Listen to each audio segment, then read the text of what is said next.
Spring has sprung, and it's time to start thinking about your garden space. Here to share some gardening tips is fourth-generation farmer, and New York Times best-selling author, Kaleb Wyse. Hey, Kaleb. Hello, everyone. Thank you for having me. Kaleb, I'm ready. Are you ready to garden? You ready to get dirty? We're all into it. Soil is expensive. Right? It can add up. It can add up. How do we save on soil? So, especially depending on the size pot, soil can get really expensive. So what I like to do is think of something that can go in the bottom. We're using something organic here, so just a hardwood mulch. It's untreated, and what's wonderful about it, you can fill your pot up about a third of a way. And then that's gonna allow water to drain through. You can put soil on top of it. So we're saving on that total soil. So mulch first. Yeah. And what's wonderful about mulch, over time it should compost anyway, so it's an organic material if you want to add it to something else. But we can do it, so if you want to actually put this in, we can start putting a pot together actually. Okay. Because we have the mulch here, we have some potting soil, just a normal day putting pots together, right? And this goes next? Yes, and then just some potting soil.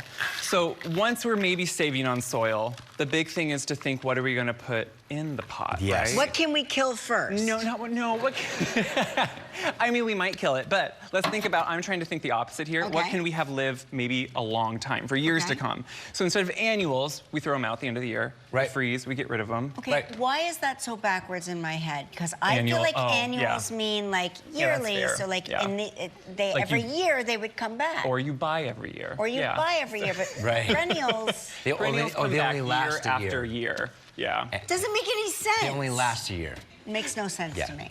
Well, this one will make sense, hopefully, because it's perennials, meaning I like to put in pots instead of annuals. We're going to think, what perennials can we put in a container, enjoy through the season? So we have blooms here, we have texture and color, we have some height, but then once we plant them, and we can put them in the soil if we want. Just like this? Oh, sure. Well, no, take it out of the pot. No, but Yeah, just pull it out. And I always like to, if I can, rip up that. Rip it just up. Just a little bit. Just a little bit. That helps get those roots maybe wanting to grow out into this soil, I always like to think. Okay. But what we're doing is picking plants that once the season is done, let's say it's September, it's after the season, we're going to then take these out of this container. They've grown, gotten even bigger, and we're going to put them into our actual flower beds or gardens at home. That actually looks so pretty. That looks really nice. So you're not just throwing them out, you're using them year after year.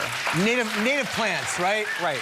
So the big thing, if you want to think of plants that are going to live for years to come, maybe do well for you, maybe you don't want to have to care for them as much. Okay. Some plants don't do as well, some do. What always does well are native plants. We have like a columbine here. That's actually going to be native to a lot of areas in North America. It's going to be drought tolerant. It's going to actually be good for pollinators and so many reasons. So if you pick the right plants, it's a little bit easier care. That's the state flower in Colorado. It is. See, isn't that one? And that's the best part. We can pick things like that. Okay. Seeds. How do we know if our seeds are expired? Because they always have like an expiration date on them. Or like you're given seeds and you have no idea. Because when they're about to expire, they get really moody and they sweat all the time. And mine do too. You heard the laughter in response to that joke. One way I like to think, instead of throwing them out and just buying all new every year, because that's kind of hard and doesn't, always add up. What I like to do is test my seeds. So damp paper towel, put maybe 10 seeds on it. And seeds don't need light, they need moisture just to sprout. So what we're doing is we're keeping them in a zip-top bag. That's gonna keep the moisture in. It's gonna make sure it stays wet. And what we're gonna do is find a seed, hopefully, that is gonna sprout. So if you look closely, like here's one, right here. Yep, that one too. See this? That little thing coming out the bottom, that's gonna be its root. So we know that after a few days, count the number. Let's say you have 10 seeds, 5 germinate, 50%. So you know you still have viable seeds in that. If many don't, maybe just buy new seeds. All right, tomatoes. Tomatoes. We have one here for each of you to plant, if you want to. Sure. Do you like tomatoes? I love tomatoes. Who doesn't like tomatoes? So the big thing with tomatoes is, what's wonderful about them, they will grow roots at so many parts. So if you want to at the bottom, I always like to take off the leaves up to about... The branch? Yeah, the whole thing down to the actual stem. Pull it off? Yep, we're gonna actually pull those off. It seems counterintuitive. This is good for the plant, I promise. It's good for the plant? Yeah, and then you eat the leaf. No, I'm joking, John. I was joking. That was a joke. I mean, you could. But then what we're gonna do is we're gonna plant them really deep. These? So we're going super, not this. No, this. Okay. We're gonna go super deep because what happens is these tomatoes are gonna grow roots all the way up how deep we plant it. So it's gonna have better root structure, get better moisture, and be more stable as it grows. Because they kind of flop around a little bit. All right, when we return, we'll learn how to repurpose some household items in the garden. Stick around. All right, we're back. back with gardening expert Kaleb Wyse, and he has some gardening tips about repurposing some household items. So we're starting with our milk jugs. Okay. Maybe everyone has one, maybe this carton's more anymore, but what I like to do is extend my season as much as I can. I'm in Iowa. It can be cold for a long time. May, usually, we can't plant any of our warm season things till May. So if we cut off the bottom of a milk jug, and let's say maybe a little bit smaller plant than that tomato, we can place it over to keep it warm. It's a little greenhouse so you for put that it right plant. on top. if the frost is coming or something like that. Or even like right now, all my brassicas, my broccoli, my cauliflower, my cabbage, they are all sitting under jugs at home in my garden, planted. I have the top off so it can air, but it keeps it warm, so it grows actually much quicker. Here in about a week or two, I'll pull them off and they'll just keep going. Incredible. You can start seeds under there too, out in your garden that way. It's really nice. What about coffee filters?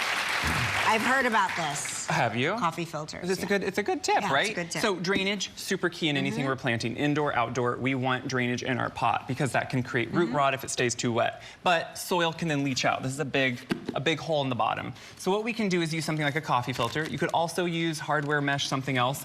Place it in the bottom of the pot and then put your soil or whatever you're using on top. So it keeps the soil in, lets the water drain through. Okay. Just something to make sure we can kind of keep it contained.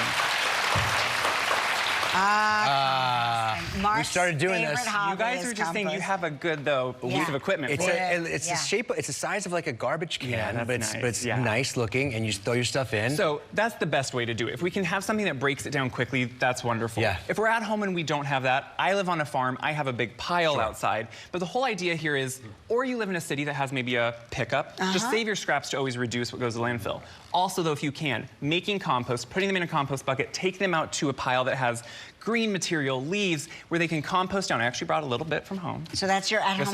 This is my compost from Wow. Iowa. How great is that I soil? was a little worried TSA would think it was weird, but they didn't. And so what it should break down to after a few years is actual, what looks like soil, but it's good organic matter. And what this means is it's gonna build your soil health. Yeah. It's gonna have more nutrients in the soil, which transfer to the vegetables or whatever. And can you see a growing. difference when you use it? Totally. This is the best way to enhance your soil. Incredible.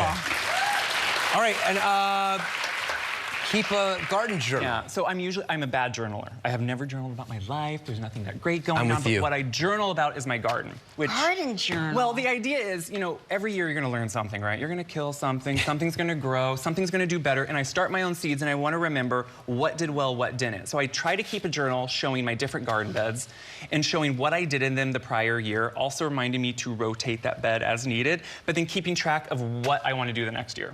Our garden journal will be like the garden journal of death. You can just keep a track of all the things we killed this year. Just then do all hit new list. next year. Yes. All of Kaleb's tips are on our website. In addition to Kaleb being an avid gardener, he recently released his debut cookbook. There's always room at the table. We'll be right back. Congratulations.